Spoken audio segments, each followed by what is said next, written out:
Yeah. Darling, ready? 3 for 2.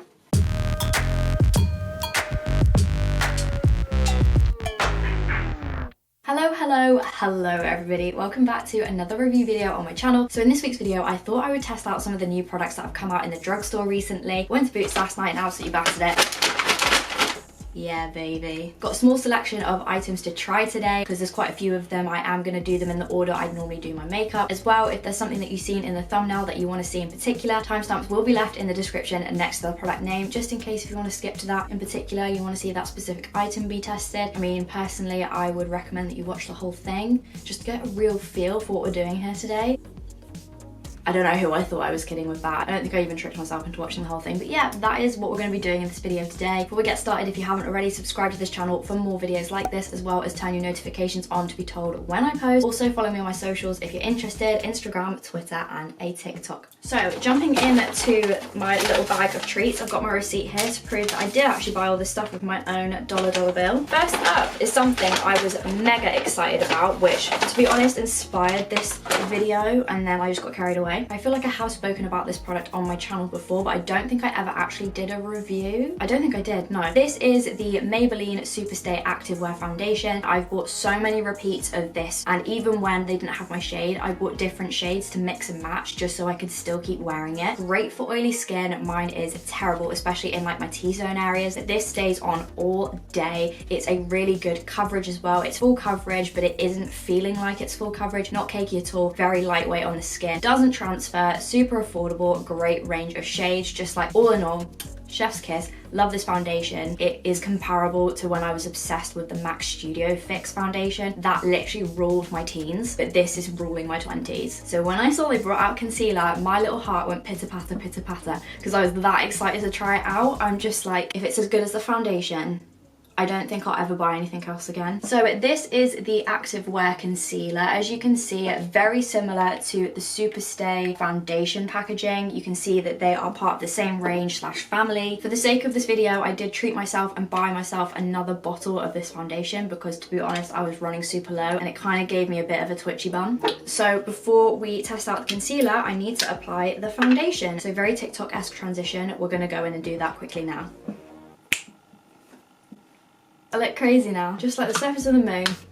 So yeah, beautiful coverage of a foundation. Like I said, I adore this foundation. I love it so much. I need to stop talking about it because this isn't what the review's about, but I love it, okay? It's great. $10.99 for the foundation, and then for the concealer, it was $9.99. Boots do deals sometimes, so I think because it was the cheapest item, yeah, I got it for free. 3 for 2. So yeah, going back to the task in hand, this is such a cute concealer. It's also got a raised glass bit there. Beautiful, beautiful packaging. This is the shade 20 that I'm going to be testing today. It's not too light of a concealer. Oh, not what I was expecting for a wand. I'm just gonna pop that in for 2 seconds. I always go for the shade that is slightly lighter than my foundation. That's usually what they recommend. However, some people do really like a pop-in under eye. For me personally, for day to day, which is most of my life, I do just kind of go for a more subtle look. Now going back to the thing that really surprised me just then. This is the applicator. Looks pretty normal, and then you go like this. Very skinny in the middle. Just going to pop it on the areas where you'd normally put concealer. Everybody goes for something a little bit different when it comes to the under eye. I try to put a little bit less underneath there just because I don't want to build up too much product. I'm gonna do like a half and half situation. So far this is looking like a good under eye shade. Very glad I picked this and not the next one up, which I think was 15 light. Got here a relatively clean beauty blender, sorry, a mini beauty sponge. Great from Real Techniques. I've been using these for years. They wash really well. I think I did a review on these like years ago. They're still the same sponges, guys. The only reason why they don't look like new was because my brother got me one of those washing machine things for your beauty sponges, and yeah, it was amazing till when you put like multiple of the same thing in there, it did take chunks out of it and actually like chew it a bit. And like the face sponges, it wasn't a great success. It did clean them very well though, and it was a great gimmick. Like I wanted one for ages. My brother really hit the spot with that present, but it did eat my beauty blenders. Right, just hitting the inside of my eye. I've just done this side of my face so you can see the difference. So this side of my face is the side which just has the foundation on it on its own.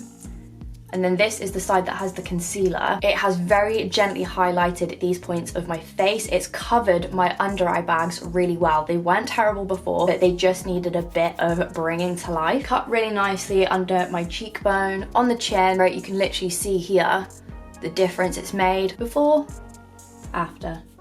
Before, after. I'm just gonna apply the other half of my face. Sometimes with concealers, they do sort of pick up product and remove what is underneath. It's not heavy on my skin whatsoever. I can barely feel that or the foundation, which is amazing. One thing that I'm worried about is how it's gonna sit in the creasing under my eyes. No matter how much I set my eyes and how quickly I set my under eyes, it always creases in these little areas underneath and like collects in there, and it's just the most frustrating thing. As you can see, I've got creasing under my eyes here, and if I lift it down, the product is kind of congregating a bit in those creases, which is a little bit frustrating, but it is a problem that I've always struggled with. Right, so far, so good. I like this concealer. I like the fact that it gels really well with the foundation. You'd like to think it's a no-brainer when it comes to a foundation and concealer that's from the same range and the same brand. It's not always the case. It really isn't always the case. I have been terribly disappointed in the past. Right, now that I've got all of that concealer on my eyes, I'm going to quickly go in and set that. I will check back in with you in a momento once I have applied the rest of my face makeup. Another TikTok transition. Yeah. So lame. 25 soon. Stop doing stuff like this. Forgot to say this part. Obviously went off and applied the rest of my makeup. Concealer has set really well under my eyes. There unfortunately is creasing, but I think it differs with some people. They have like really smooth under eyes, whereas I unfortunately got hit with the creasy under eyes. Creasy greasy. Okay, so I would normally do my setting spray. So I don't know if this is actually new, but it's new to me because the one that I was buying before was this one. As you can see, very old, very well loved. I loved it. So I went back to buy another one, and then this motherfucker showed up. This is the new version of the L'Oreal Infallible, I just realized it's not around. The L'Oreal Infallible setting spray. However, this one's a mattifying setting spray, which could potentially be better for me because my skin is hella oily. What's the difference? This one, it was originally called the Magic setting spray. Now this is mattifying. I don't feel like there's much difference in it. It's just, the packaging is almost identical. My one had like little ball things in it, whereas this one doesn't.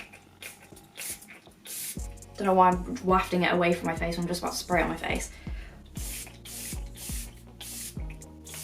Yep, exactly the same as the other one. It is what it is. Once I set my makeup with setting spray, next thing I do in my routine is my brows. So, reaching into my bag, I have the Maybelline Tattoo Brow Lift Stick. Ooh! Mirror-like packaging, so you can probably barely see anything, but it's got like a funny spoolie thing on this side. Triangular brush with the bristles on the side. I literally wanted to touch these so bad. Oh, that's not what I was expecting. I thought they were going to be hard. How am I going to show you this? Stop focusing on my tattoos. I know they're cool, but we've got a job to do, guys. So you've got that side, and then you have got this one that has the pencil. Very chunky pencil. Got this one in the shade Black Brown 05, so an ashy brown tone. Brow pencil. Let's do a swatch on the back of my hand. How this is going to perform.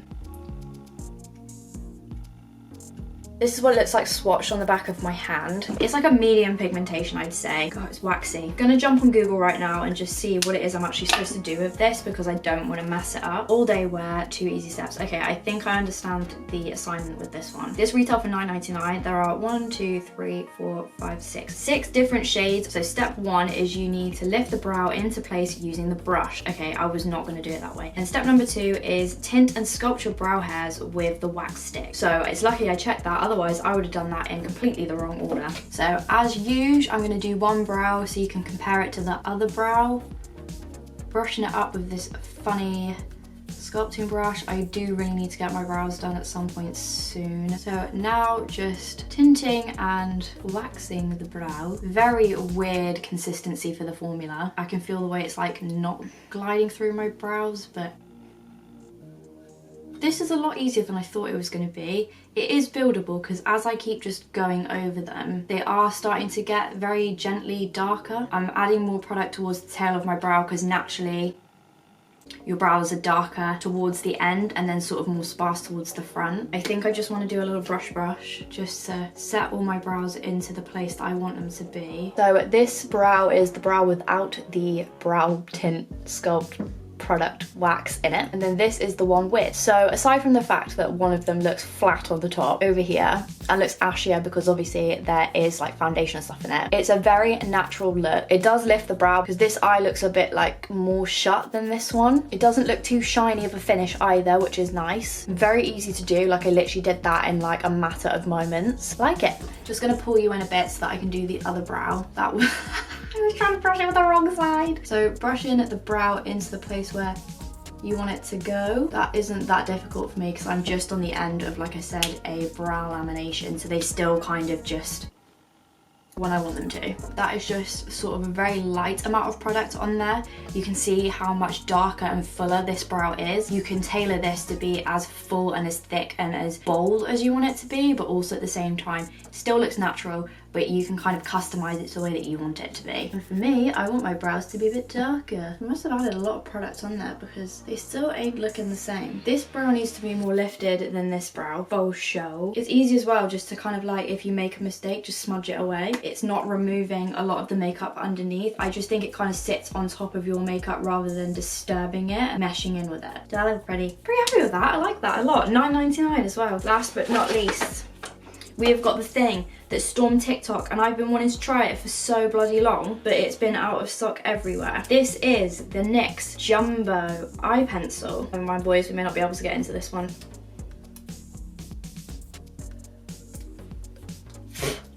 That was disgusting, I'm so sorry. That's okay, my nail just broke in half.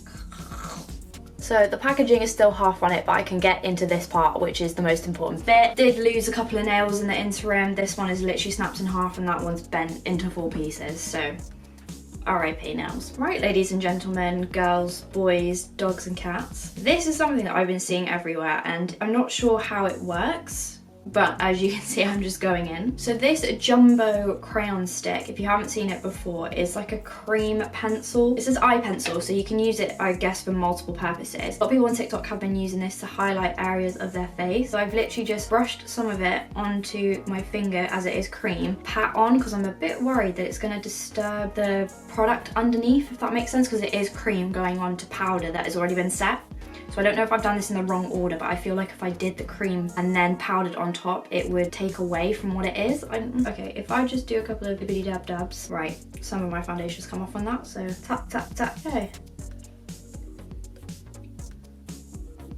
I do it on my Cupid's bow and then put some lipstick on afterwards. Applying it onto my skin by dabbing it with my finger from the pencil rather than directly onto my face doesn't give the same effect. Put it straight from the crayon onto wherever and then blend it with your finger because it is cream. So this is what my face looks like without the cream product from NYX, and this is what it looks like with. So as you can see, it's just giving gentle highlights in these areas. I haven't got any highlighter on my face right now. I really like that.